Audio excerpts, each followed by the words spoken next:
This is just an intermission before the actual podcast to say that sorry if you can understand me really well or I sound a little bit tired, and it's because I'm a little bit tense today and my mind doesn't really work these days at all. So I'm sorry. Hi everyone, this is Reno the shurtugal, and today I'm back again with a new book that I just finished reading like 15 minutes ago. Yes, and it's Babel by R.F.Kuang, and oh my god, what a book, honestly. Um, First of all, I need to talk about how people hate on these kind of authors that just blow up, that just basically they made them blow up in social media, because a lot of books that I've read mainly were because I saw a lot of people making a lot of negative reviews and like ripping them off, ripping the author, making a lot of negative remarks and even offensive remarks about some books. And to be honest, I found that people just like to jump on the hate train of Booktok, and I don't really think that people really read the books. Yes, this is a little bit of a controversial opinion, but it's my opinion because I saw people complaining, for example, about Babel.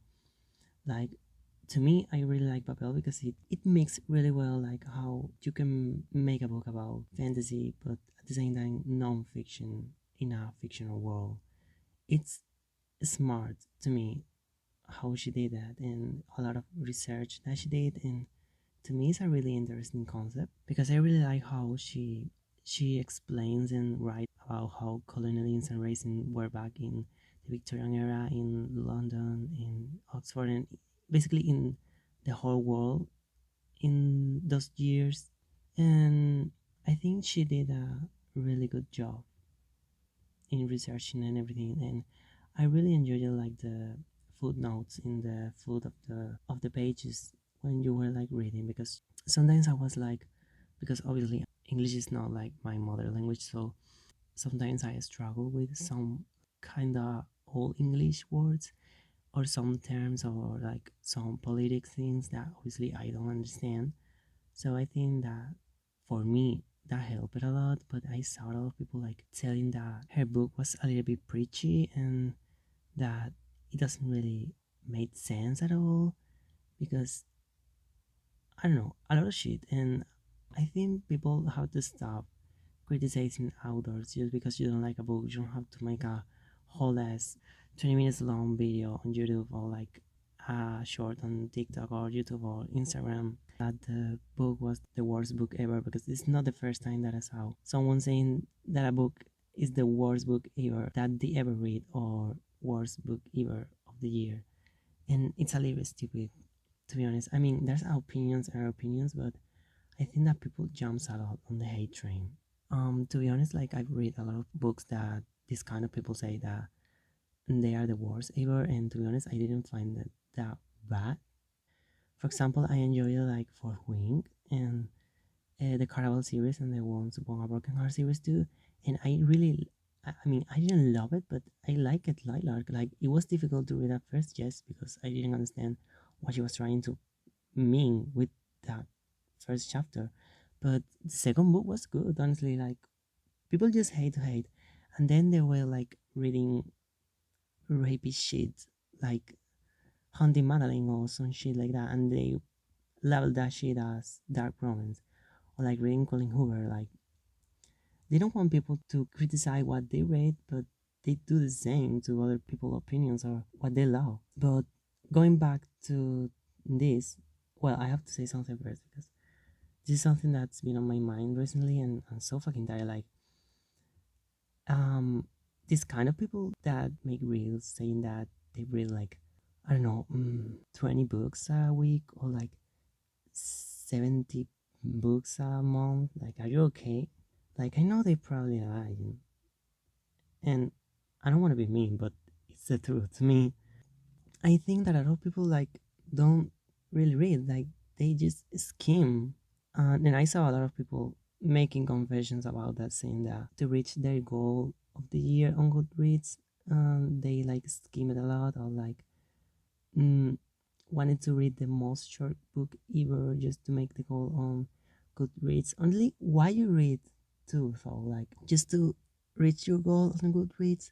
Like, do you really enjoy reading? Like, I'm serious. This is just stupid, and this overconsumption of people overbuying books.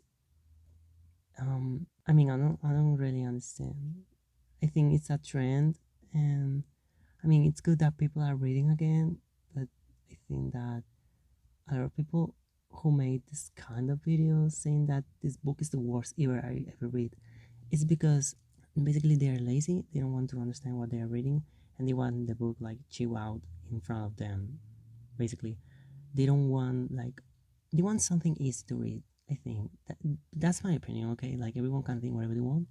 Everyone can read however they want. It's their problem, not mine. I'm not spending money just to like skim books. It's their problem, but I find it stupid. If you think about it, it doesn't make sense. Why do you consider yourself a reader if you do that? But this is like basically why I'm so mad. Why people made Babel look like it was the worst book ever. Like, to me, it's a good, really dark academia book, and I think people are just mean for just being mean. Like, because this is not the first time that I saw that people criticized in a negative way a book of R.F.Kuang, because Yellowface was getting a lot of criticisms, and I don't know why. I have to read it, okay? I'm gonna do it. I'm gonna do it, yes. Because I read basically a lot of books. Basically, when I see that people talk so bad about a book, I get interested and I read it. Because, I don't know, I like to see for myself why people are talking smack and shit about those books. And to me, a lot of times, it doesn't make sense. I can understand sometimes, but saying that the whole book is bad writing, it's just, it's not like I don't like this plot. No, it's like the book is so bad writing. Like, how? For example, with Babel, like how Babel is bad writing. Like, this girl did her research and she made a good book, to be honest. And bitch, a fucking standalone.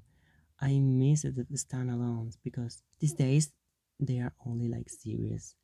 A book come out, then the author announced that there are gonna be like 6 books after this one, and you're like, girl, I don't have the time to wait to all this. So for me, it was a fresh thing to read, and yes, I really, going back to Babel, I really like it how Robin history was portrayed, like how he came from Canton, and how Professor Lovell turned out to be his father, and then Griffin, and then Hermesticity, and I really love it, like how connected the Tower of Babel from the Bible is to Babel in this fictional world. I mean, it's obviously that it's a reference. I mean, you don't have to be a genius to see that.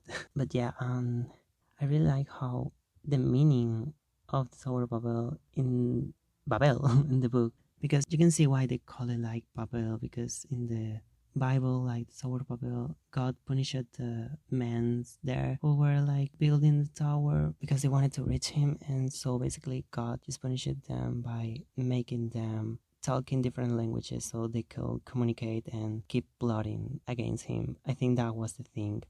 And I don't remember when he like destroyed the Babel Tower, but oh my god, the ending was so good, like, and so fucking sad because I didn't expect, like, I expected Professor Lovels to die because I saw a fucking spoiler.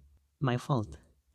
And but I didn't expect like Rami to die. That was so sad. And then when they are like on the ending and they are gonna sacrifice themselves, um, to make blow up the tower with them inside, and Victoria like lead with this boy, and they put stacks of silver bars in like all the floors of the tower. And the moment when like Robin is saying translate to the silver bars, because you can translate the word translate, so it's engraved in the silver bar, then like the silver bar can translate the word translate. So basically what happens is that everything explodes. So they just take the Tower of Babel down with them, with all of their research and knowledge and everything.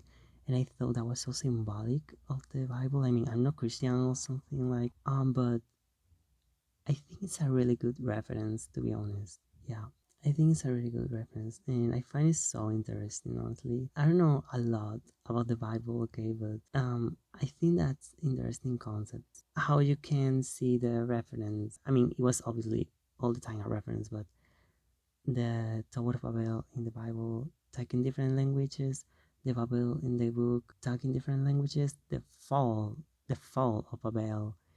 Girl, that was so good. But I was so sad after the ending.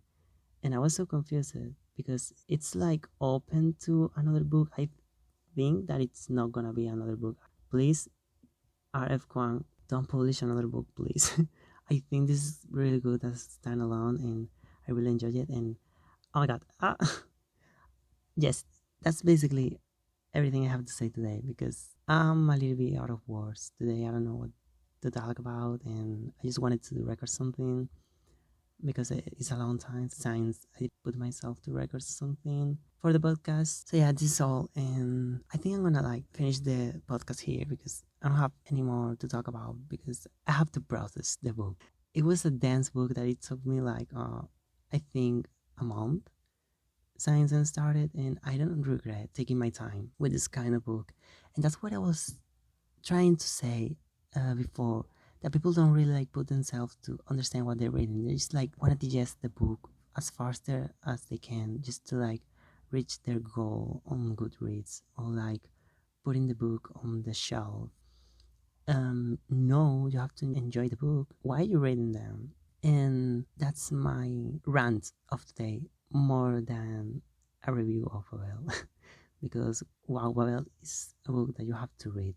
And I think that if you really like languages and translation, like because I do, for example, I mean, probably a lot of people didn't like it because they don't like this kind of thing that goes around translating words to another languages. But I'm a person that really enjoy learning words in a new language. So for me, I really enjoy it, and I learned some new words, and I think that's one of the reasons why I was really enjoying the book because I was like learning while I was reading. It was so good to me. But what is it? Like people can like it, can't like it.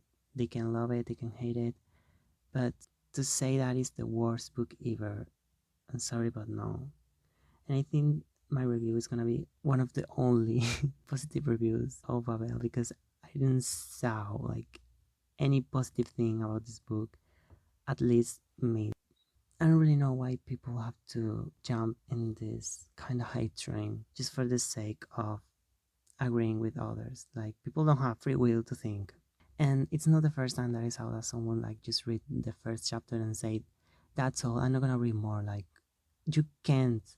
And I'm saying this seriously. Like you can't judge a book just because you read this first chapter and you didn't like it. How you gonna say that a book is bad just for the first chapter? Like I read the first chapter and to me the book is done. Why? Give me a reason at least. Like, or you just like wanna jump in this hate train just to hate the author and the book. I don't know. Anyways, I think that's gonna be all for today. And like I said, it's more like a rant, but I needed to talk about Booktok and all this shit that's been around my mind lately. And yes, I think that's gonna be all. And thank you guys if you listened to the podcast to the end. And if you're on YouTube, if you want to subscribe and like, give a like. And if you are on Spotify, just save the podcast on your playlist if you want. And if you don't, that's okay too. And see you in the next podcast when I read a new book. Bye.